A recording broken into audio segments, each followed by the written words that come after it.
Hello friends, आज की video में हम 6 क्लास की हिस्ट्री चैप्टर 5 राज्य राजा और एक प्राचीन गणराज्य इस चैप्टर पे हम डिस्कस करेंगे। इस चैप्टर को हम समझेंगे। इसमें हम राज्य के बारे में, राजाओं के बारे में कि प्राचीन काल में राजा किस तरीके से बनते थे और एक गणराज्य के बारे में पढ़ेंगे कि किस तरह से गणराज्य क्या होता है और किस तरीके से बनता था। तो हम हर एक चीज को, छोटी से छोटी चीजों को अच्छे तरीके से समझते हुए आगे बढ़ेंगे। तो वीडियो शुरू करने से पहले जिन लोगों ने अभी तक चैनल को सब्सक्राइब नहीं किया हो तो प्लीज चैनल को सब्सक्राइब कर दें ताकि आने वाली नेक्स्ट वीडियो आप तक पहुंच जाए आराम से। वीडियो अच्छी लगे तो लाइक जरूर करना और कमेंट करें। अगर कुछ भी आपको पूछना हो, कुछ समझना हो तो आप कमेंट भी जरूर करें। जो भी टॉपिक, कोई भी टॉपिक जो आप ना समझ पाए हो या समझाने से रह गया हो उसे आप कमेंट करके मुझसे पूछ सकते हैं। तो चलिए हम वीडियो शुरू करते हैं। राज्य राजा और एक प्राचीन गणराज्य। सबसे पहले हम क्या है, इसमें क्या है कि कुछ लोग शासक कैसे बने, यानी कि राजा किस तरीके से बनते थे। तो क्या था, कुछ राजा संभवतः जन यानी लोगों के द्वारा चुने जाते थे। तो ये अभी चैप्टर 4 में हम पढ़ चुके हैं कि जो जन या राजा, लोगों के द्वारा चुने हुए राजा होते थे, वहां पे वंशानुगत राजा वो नहीं होते थे। वंशानुगत राजा का मतलब ये होता है, ऐसा नहीं होता था कि राजा के मृत्यु के बाद उनका पुत्र राजा बने।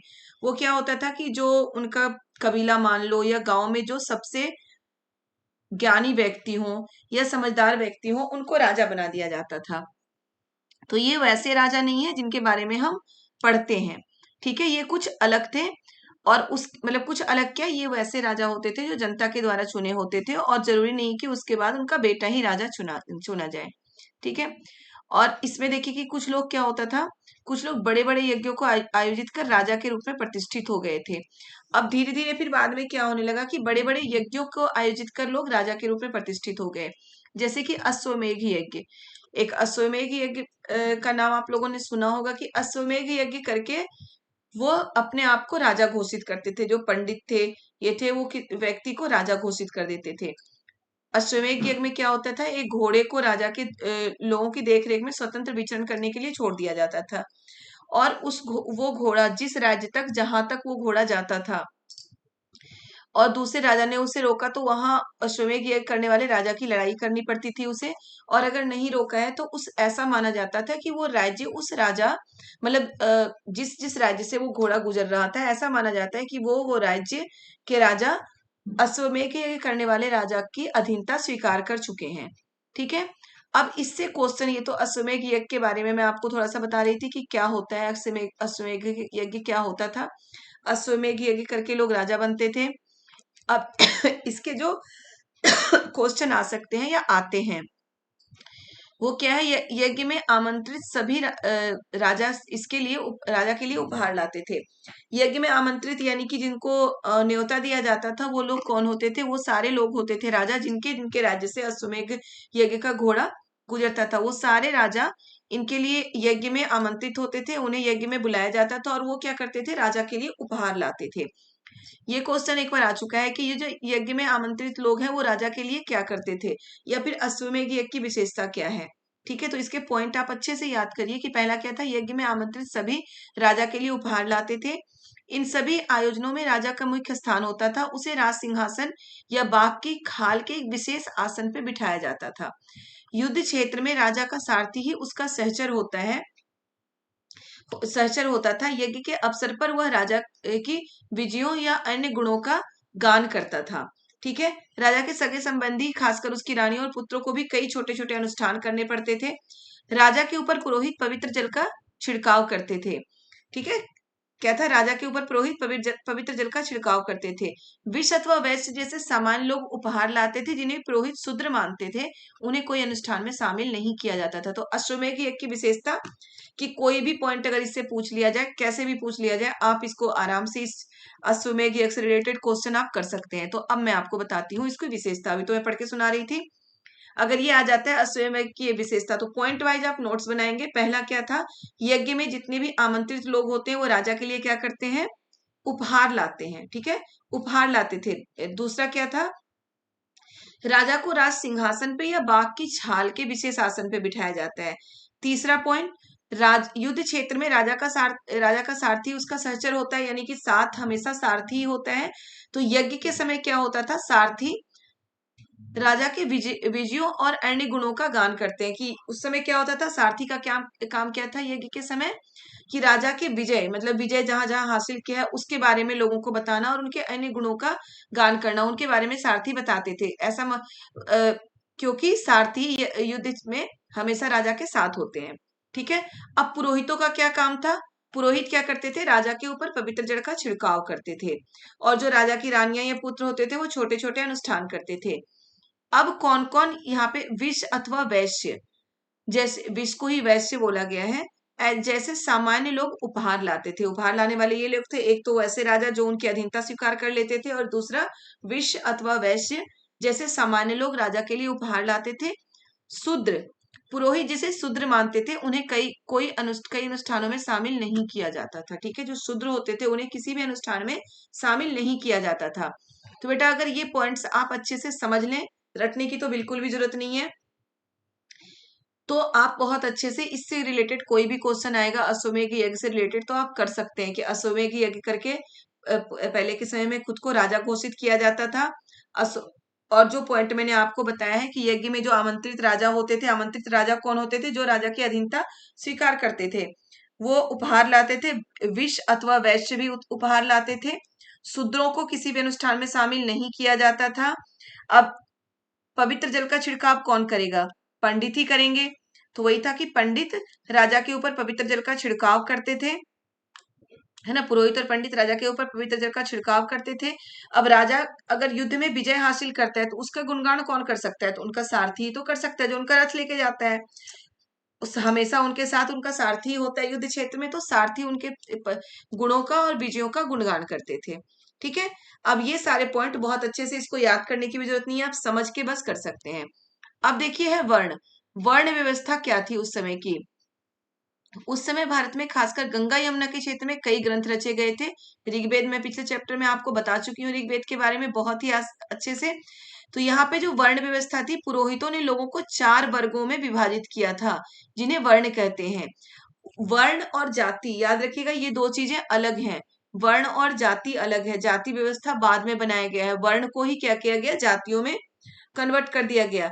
वर्ण व्यवस्था काम के आधार पे बनाया गया था, कि जो लोग जो काम करते थे उन्हें उस वर्ण में शामिल किया गया था। जैसे जो पूजा करते थे उन्हें क्या था, पहला वर्ण ब्राह्मण, जो पूजा करते थे उन्हें ब्राह्मण माना गया था। जो शासन करते थे और शासक होते थे उन्हें क्षत्रिय माना गया था। तीसरे स्थान पे विष अथवा वैश्य को रखा गया था। इनमें कृषक, पशुपालक, व्यापारी आदि थे। क्षत्रिय और वैश्य दोनों ही यज्ञ करने का अधिकार प्राप्त था। क्षत्रिय और वैश्य को, ब्राह्मण तो यज्ञ कराते ही थे, लेकिन वर्णों में अंतिम स्थान शूद्रों का था, जिन्हें क्या था, कोई भी यज्ञ और अनुष्ठान करने का अधिकार प्राप्त नहीं था। ठीक है, तो वर्ण व्यवस्था 4 है, ब्राह्मण, क्षत्रिय, वैश्य और शूद्र। क्षत्रिय और वैश्य को अनुष्ठान और यज्ञ करने का अधिकार था, लेकिन शूद्रों को यज्ञ करने का अधिकार नहीं था। औरतों को भी देखिए यहाँ पे क्या क्या, औरतों को भी शूद्रों के अनुसार माना गया था। महिलाओं तथा शूद्रों को वेदों के अध्ययन का अधिकार नहीं था, यानी कि महिलाएं और शूद्र वेदों का अध्ययन नहीं कर सकते थे। ये उस समय की वर्ण व्यवस्था थी। अब देखिए जनपद, जनपद के बारे में हम पढ़ते हैं। अभी हम ये देख रहे थे कि राजा किस तरीके से बनते हैं और वर्ण व्यवस्था, ये 2 चीज हम देख चुके हैं। अब हम क्या देखेंगे, जनपद। ठीक है, जनपद, महायज्ञ को करने वाले राजा जब जन के राजा ना होकर जनपदों के राजा बन जाते थे। जन के राजा वो होते थे जो जनता द्वारा चुने गए हैं। जनपद के राजा वो होते थे जो अपने आप राजा बने हों, या तो कोई यज्ञ करके या किसी राज्य को जीत कर वो राजा बन गए हों, तो वो जनपद के राजा होते थे। जनपद एक बहुत बड़ा सा क्षेत्र होता था, यानी कि एक राज्य होता था, ये मान लीजिए। जनपद का शाब्दिक अर्थ जन के बसने की जगह होता है। कुछ महत्वपूर्ण जनपद इसमें दिखाया गया है। पुरातत्वविदों ने जनपद की बस्तियों की खुदाई की है। अब ये आता है कि पुराना जनपद कौन कौन सा है, तो दिल्ली में पुराना किला, दिल्ली में जो पुराना किला है, उत्तर प्रदेश में मेरठ के पास हस्तिनापुर, एटा के पास अंतरजी खेड़ा, ये पुराने जनपद के उदाहरण हैं। पुरातत्वविदों ने इन जनपदों की कई बस्तियों की खुदाई की है। दिल्ली में पुराना किला, उत्तर प्रदेश में के मेरठ के हस्तिनापुर, मेरठ के पास हस्तिनापुर, एटा के पास अंतरजी खेड़ा। याद रखिएगा ये सभी पुराने जनपद हैं जो कहाँ मिले हैं। ये कई बार आ जाता है कि दिल्ली का पुराना किला किसका उदाहरण है, तो जनपद का उदाहरण है। ठीक है, हस्तिनापुर किसका उदाहरण है, जनपद का उदाहरण है। या फिर ये आता है कि जनपद, इनमें से जनपद कौन सा नहीं है, तो आपको याद रखना है दिल्ली में पुराना किला, हस्तिनापुर, और ये एटा में अंतरजी खेड़ा, ये सब जनपद के उदाहरण है। इसके अलावा कुछ और दे दे तो वो जनपद नहीं है। अब वहां पे लोग क्या करते थे, लोग मिट्टी के बर्तन बनाते थे, इसमें कुछ धूसर और कुछ लाल रंग के होते थे, जिसे चित्रित धूसर पात्र बोला गया है। इन पुरास्थलों में कुछ विशेष प्रकार के बर्तन मिले हैं जिन्हें चित्रित धूसर पात्र बोला गया है। इससे भी क्वेश्चन आ चुका है, चित्रित धूसर धूसर पात्र। देखिए क्या है, चित्रित इस तरह के पात्रों में ज्यादातर थालियां और कटोरियां मिलती थी। पात्र बहुत ही पतली और सुंदर होती थी। तो इसके क्वेश्चन किस तरीके से आ सकते हैं, चित्रित धूसर पात्र का क्वेश्चन बहुत पहले 14-15 के लगभग में सीटेट में आया हुआ है। अब चित्रित धूसर पात्र, इससे क्या क्वेश्चन आएगा कि जनपदों में किस तरह के बर्तन का उपयोग होता था, या चित्रित धूसर पात्र क्या है। तो पात्र तो मतलब सभी का है कि पात्र का क्या होता है, कोई बर्तन ही होता है, बर्तन को ही हम पात्र बोलते हैं। ठीक है, तो चित्रित धूसर पात्र क्या है, तो क्या होता था, इसमें लोग मिट्टी के बर्तन बनाते थे, इनमें कुछ धूसर और लाल रंग के होते थे, उसी को ही क्या बोलते हैं, चित्रित धूसर पात्र। इसमें ज्यामितीय आकृतियां बनाई जाती थी, सरल रेखाओं तथा ज्यामितीय आकृतियां बनाई जाती थी। याद रखना है आपको, चित्रित धूसर पात्र क्या है, ये एक बर्तन होता था, पात्र होता था, जिसे लाल रंग के होते थे, कुछ धूसर और कुछ लाल रंग के होते थे, इसमें ज्यामितीय या सरल रेखा की ऐसी आकृतियां बनाई जाती थी। अब चलिए हम देखते हैं महाजनपद। महाजनपद क्या है, करीब 2500 साल पहले कुछ जनपद अधिक महत्वपूर्ण हो गए, इन्हें महाजनपद कहा जाता था। ठीक है, अभी हम जनपद के बारे में पढ़ चुके हैं, जन के बाद जनपद, जनपद के बाद महाजनपद।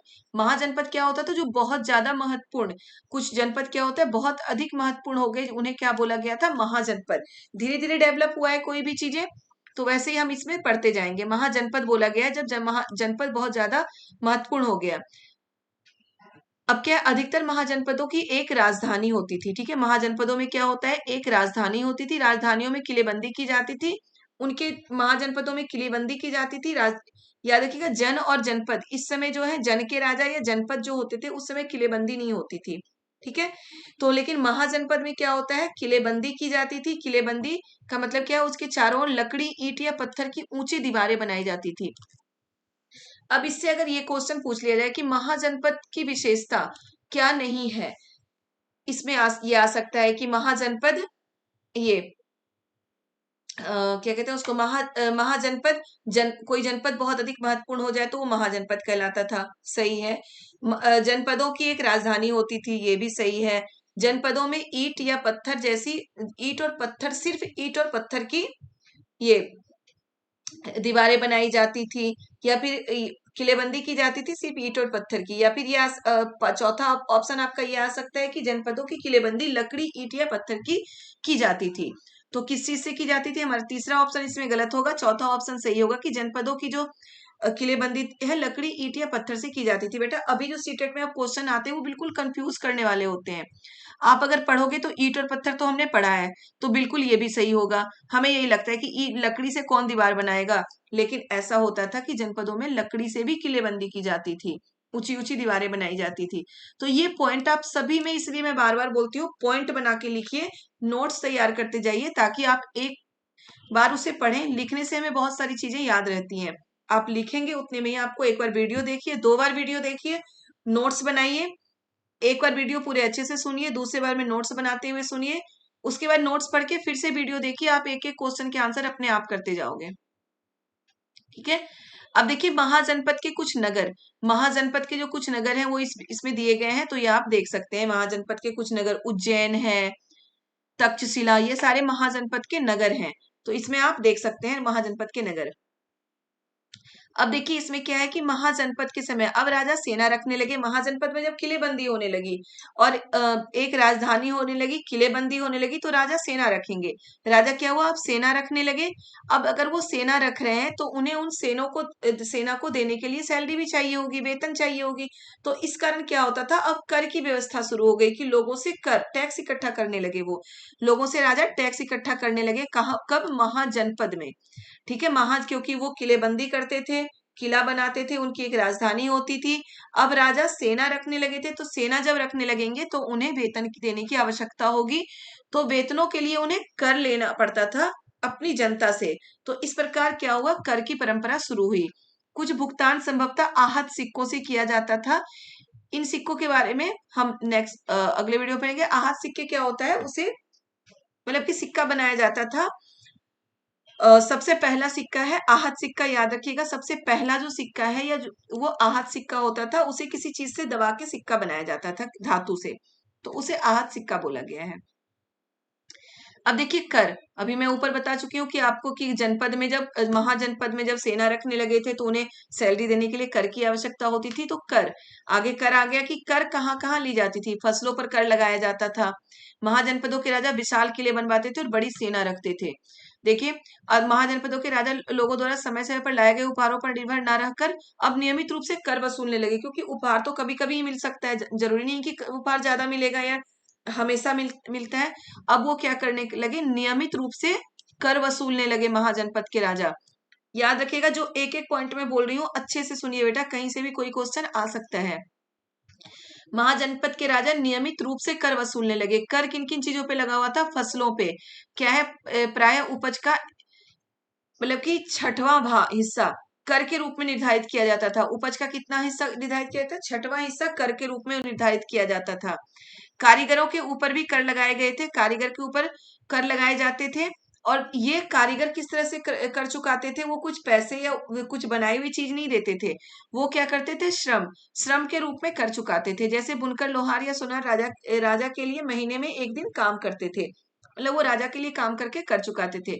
पशुपालकों पे भी कर लगाया जाता था, वो भी उत्पादन के रूप में कर देना पड़ता था, मतलब जो पशुओं से उत्पादन हो रहा है वो उनको कर के रूप में देना पड़ता था। व्यापारियों पे भी कर था, सामान खरीदने और बेचने पर भी कर देना पड़ता था। आकेटक यानी कि शिकारी तथा संग्राहकों को जंगल से प्राप्त वस्तुएं देनी होती थी।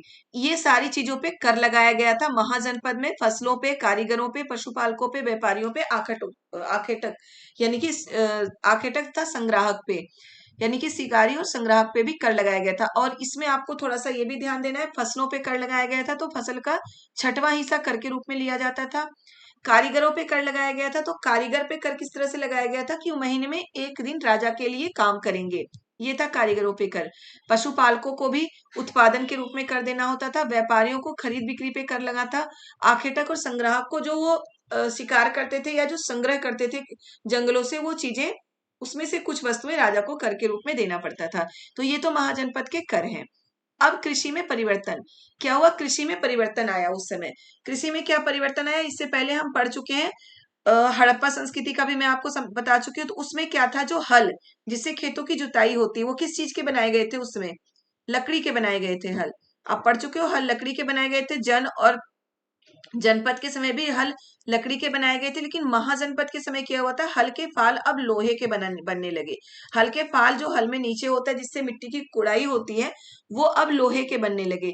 लकड़ी से क्या होता था, जमीन की ज्यादा कुड़ाई नहीं हो सकती थी, लेकिन लोहे से वो हार्ड होता है तो जमीन की ज्यादा कुड़ाई होती थी।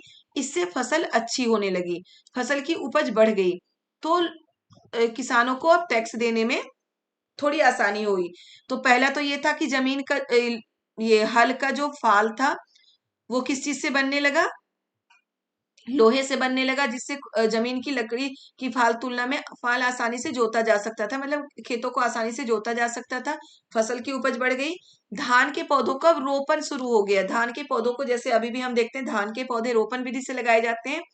रोपण शुरू हो गया था। पहले क्या होता था, धान के जो बीज होते थे उन्हें खेतों में बस वैसे ही डाल दिए जाते थे और उससे जो धान तैयार होता था उसे लोग काटते थे, लेकिन उसमें फसल कम उपजता है। लेकिन धान को अगर रोपण विधि से लगाया जाए तो फसल ज्यादा उपजते हैं। तो अब धान के पौधों की रोपण शुरू कर दिया गया। इससे क्या होता था कि इससे भी फसल में बढ़ोतरी हुई, फसल अच्छा तैयार होने लगा और कर देने में लोगों को आसानी हुई। तो कृषि में परिवर्तन महाजनपद के समय क्या आया था, याद रखिएगा कि जो हल के फाल थे वो लोहे के बनने लगे और जो धान के पौधा था उसका रोपण शुरू हो गया, रोपण विधि शुरू हो गई। बिल्कुल याद रखना है बेटा आपको, 2 पॉइंट कृषि में परिवर्तन हुए थे। अब सूक्ष्म निरीक्षण किसका करेंगे हम, मगध का। ठीक है, मगध के बारे में हमें बहुत अच्छे से देखना है। चलिए देखते हैं। मगध कहाँ था? लगभग 200 सालों से के भीतर मगध सबसे महत्वपूर्ण जनपद बन गया था। क्या था ये? अभी हम महाजनपद पढ़ रहे हैं, लेकिन मगध क्या था? जनपद था। गंगा और सोन जैसी नदियां मगध से होकर बहती थी। ये यातायात, जल वितरण और जमीन को उपजाऊ बनाने के लिए बहुत महत्वपूर्ण है। मगध से होकर कौन कौन सी नदियां बहती थी? गंगा और सोन जैसी नदियां। वहां पे क्या होता था? मगध के कुछ हिस्सों में जंगल का हिस्सा था, वहां से हाथियों को पकड़कर लाया जाता था। हाथियों को पकड़कर उन्हें प्रशिक्षण दिया जाता था सेना में काम करने के लिए। जंगल से भी उस समय बहुत सारी चीजें मिलती थी, इसलिए भी मगध बहुत ही शक्तिशाली और महत्वपूर्ण जनपद था। इस क्षेत्र में लौह अयस्क की खादानें थी। जो मगध का क्षेत्र था उसमें लौह अयस्क की खादानें थी, तो मतलब हर तरीके से ये समृद्ध क्षेत्र था। पहली बात तो यहाँ गंगा और सोन की जैसी नदियां थी, जिससे क्या होता था कि जमीन बहुत ज्यादा उपजाऊ थी वहां। यहाँ मगध में जंगली क्षेत्र भी था, जिससे उन्हें जंगल से भी बहुत सारी चीजें प्राप्त होती थी। हाथियों को पकड़कर उन्हें युद्ध के लिए प्रशिक्षित किया जाता था। इस क्षेत्र में लौह अयस्क की खादानें थी, तो उससे भी उन्हें बहुत फायदा मिलता था। ये सारी चीजें मिलाकर ही मगध को क्या हुआ? बहुत ही ज्यादा महत्वपूर्ण बन गया था मगध। मगध में दो बहुत ही शक्तिशाली शासक हुए थे। कौन कौन? बिंबिसार और अजात शत्रु। याद रखिएगा, मगध में दो जो शक्तिशाली शासक थे मगध के, कौन कौन थे? बिंबिसार और अजात शत्रु। एक और शक्तिशाली शासक थे, वहां वो थे महापदम नंद। महापदम नंद एक और महत्वपूर्ण शासक थे। अब बिहार के राजगीर में आधुनिक राजगीर उसे बोला गया है, कई सालों तक मगध की राजधानी रही है।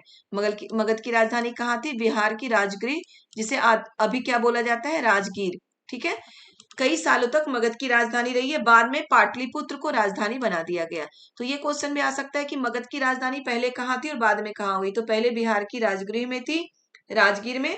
पाटलिपुत्र यानी कि पटना, आज का वो पटना, वो भी बिहार में ही है।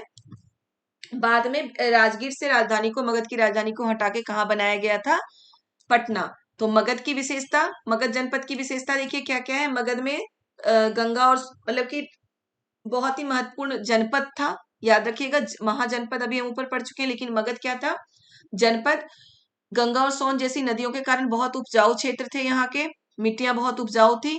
जंगली क्षेत्र था, वहां से क्या होता था? जंगल का भी बहुत हिस्सा, मतलब मगध का एक हिस्सा जंगलों से भरा हुआ था। उससे बहुत सारी जंगली चीजें, हमें जंगल की मतलब की महत्वपूर्ण चीजें प्राप्त होती थी उनको। हाथियों को पकड़कर वो उसे प्रशिक्षित करते थे युद्ध के लिए। उसके बाद क्या था? वहां लौह अयस्क के बहुत सारे खाद्यान्न थे मगध में। चौथा आपका क्या है कि मगध के दो दो शक्तिशाली शासक, मगध में बहुत ही शक्तिशाली शासक कौन हुए थे? बिंबिसार और अजात शत्रु। और एक और शक्तिशाली शासक हुए थे महापदम नंद। मगध की राजधानी पहले कहाँ थी? बिहार के राजगीर यानी कि राजगीर में। और उसके बाद में उसकी राजधानी पाटलिपुत्र यानी कि पटना कर दी गई, जो आज के पटना है, वहां कर दी गई थी। मगध के बारे में ये है। अब है बज्जी। मगध के जो शासक थे, बाद में मगध के शासक जिसके बारे में हम बहुत ज्यादा पढ़ते हैं, अशोक, वो भी मगध के ही शासक थे। इनके बाद, महापद्म नंद के बाद अशोक वहां के शासक हुए थे। इनको हराकर अशोक वहां के शासक हुए थे। ठीक है, अशोक के बारे में हम आगे पढ़ेंगे। अब देखिए बज्जी। बज्जी भी बहुत इंपॉर्टेंट है। जैसा कि तुमने ऊपर पढ़ा, मगध एक शक्तिशाली राज्य बन गया था। उनके नजदीक ही बज्जी राज्य था, जिसकी राजधानी वैशाली थी। वैशाली भी बिहार में ही है। तो याद रखिएगा, मगध और बज्जी दोनों ही बिहार में, मतलब दोनों की राजधानी बिहार में ही थी। यहाँ एक अलग किस्म की शासन व्यवस्था थी बज्जी में, जिसे गण या संघ कहते थे। याद रखिएगा, क्वेश्चन आ सकते हैं। मैं पॉइंट आपको इसलिए लिखने के लिए बोल रही हूँ कि आप हर एक पॉइंट को ध्यान से देखेंगे, समझेंगे, तो आपको बहुत अच्छे से समझ में आएगा। जो बज्जी है, बज्जी की राजधानी भी बिहार के वैशाली में थी। और यहाँ एक अलग तरह की शासन व्यवस्था थी, जिसे गण या संघ कहते हैं। गण क्या होता है? शब्द, गण शब्द का प्रयोग कई सदस्यों वाले समूह के लिए किया जाता था। मतलब जिसे आजकल हम कोई समूह यानी कई सदस्यों वाले समूह को गण कहा गया है। संघ किसे कहा गया है? संघ अर्थात संगठन या सभा। ठीक है, कोई संगठन या सभा, उसे संघ बोला गया है। गण उसे बोला गया है जो कई सदस्यों के समूह होते थे। ये किसकी विशेषता थी? बज्जी की विशेषता थी, जिसकी राजधानी बिहार के वैशाली में थी। गण या संघ के कई शासक होते थे। कभी कभी लोग एक साथ शासन करते थे, इसमें प्रत्येक व्यक्ति राजा होता था। याद रखिएगा, गण और संघ के क्या होता था? कई शासक होते थे। कई लोग एक साथ शासन करते थे। इसमें क्या होता था? प्रत्येक व्यक्ति राजा होता था। ये नहीं था कि कोई एक व्यक्ति राजा होगा। जितने लोग मिलकर शासन करते थे वो सभी राजा कहलाते थे। ठीक है, गणीय संघ में, बज्जी में सभी राजा कहलाते थे। अब वहां मतलब कि उनकी शासन व्यवस्था इतनी अच्छी थी कि कोई भी उनसे टकराना नहीं चाहता था, कोई भी उनसे युद्ध नहीं करना चाहता था। बुद्ध तथा महावीर दोनों ही गण या संघ से संबंधित थे। इंपॉर्टेंट है बेटा, आपको ध्यान से देखना है। बुद्ध और महावीर दोनों भी क्या क्या थे, गण और संघ से संबंधित थे। अगले चैप्टर में हम आगे के चैप्टर में बुद्ध और महावीर के बारे में पढ़ेंगे, कौन से गण से थे, कौन से संघ से थे। बौद्ध साहित्य में संघ के जीवन की बहुत ही सजीव वर्णन मिला है।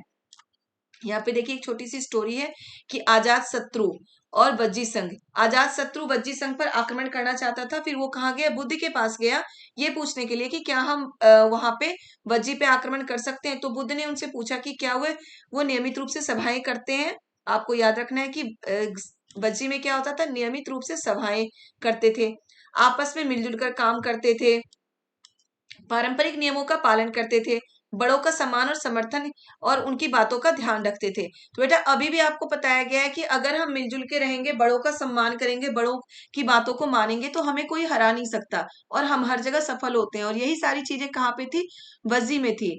तो बुद्ध ने सबसे पहले आजाद शत्रु से ये सारी चीजें पूछी कि क्या ये होता है। वज्जी महिलाओं के साथ जोर जबरदस्ती नहीं करेंगे और उन्हें बंधक नहीं बनाते थे। ठीक है। शहरों तथा गांवों में चैत्य का रख रखाव करते थे। विभिन्न मतावलंबियों संतों का सम्मान करेंगे और उनके आने जाने पर कोई रोक नहीं लगता था। ये सारी चीजें अभी भी हमें बताई जाती है कि अगर हम इन नियमों का पालन करते हैं तो हमें हमेशा सफलता मिलती है। और जो वज्जी संघ था वो इन नियमों का पालन करता था। तो बुद्ध ने क्या बोला कि अगर इन नियमों का पालन वज्जी अभी भी कर रहा है तो तुम उसे नहीं हरा सकते हो और उस पर आक्रमण मत करो, उन्हें मना कर दिया। और ये भी देखो बोला गया कि बज्जीवासी अगर इन नियमों का पालन करेंगे तो हमेशा उन्नति करते रहेंगे। ठीक है। ये तो मैं आपको एक स्टोरी बता रही थी बस। और लेकिन एक बार आपको ये पढ़ लेना है कि बज्जी में क्या क्या होता था। तो बज्जी में ये सारी चीजें होती थी। अब बज्जी संघ की विशेषता, बज्जी क्या है, बज्जी की राजधानी कहाँ थी, बिहार के वैशाली में। यहाँ एक अलग तरीके का शासन था। दूसरा दूसरा पॉइंट, यहाँ एक अलग तरीके का शासन था। क्या था यहाँ, गण या संघ। गण क्या था, गण शब्द का प्रयोग कई सदस्यों वाले समूह के लिए किया जाता था। संघ शब्द का प्रयोग संघ अर्थात संगठन या सभा। ठीक है। अब गण में, ये बज्जी में क्या होता था कि अलग अलग शासक होते थे। गण या संघ के कई शासक होते थे। कई बार ये सारे लोग एक साथ शासन करते थे और जितने भी लोग शासन करते थे सभी राजा कहलाते थे। जितने लोग एक साथ मिलकर शासन करते थे सभी क्या होते थे, सभी राजा कहलाते थे। तो ये बेटा आपका चैप्टर हो चुका है। चैप्टर में अगर कुछ समझ में ना आए तो आप बिल्कुल कमेंट करके मुझसे पूछ सकते हैं। नोट्स जरूर बनाते जाइए, अभी आपके पास बहुत टाइम है, नोट्स बनाएंगे अच्छे तरीके से, चैप्टर वाइज पढ़िए। सारे चैप्टर कराने के बाद मैं प्रीवियस ईयर के क्वेश्चन पेपर डालूंगी। प्रीवियस ईयर के क्वेश्चन पेपर डालने से अगर आप सारे चैप्टर बहुत अच्छे से समझते गए, नोट्स बनाते गए, तो वो क्वेश्चन आप खुद अपने आप सॉल्व करते जाएंगे। मैं क्वेश्चन बोलूंगी, आप आंसर खुद ही डालेंगे उसमें।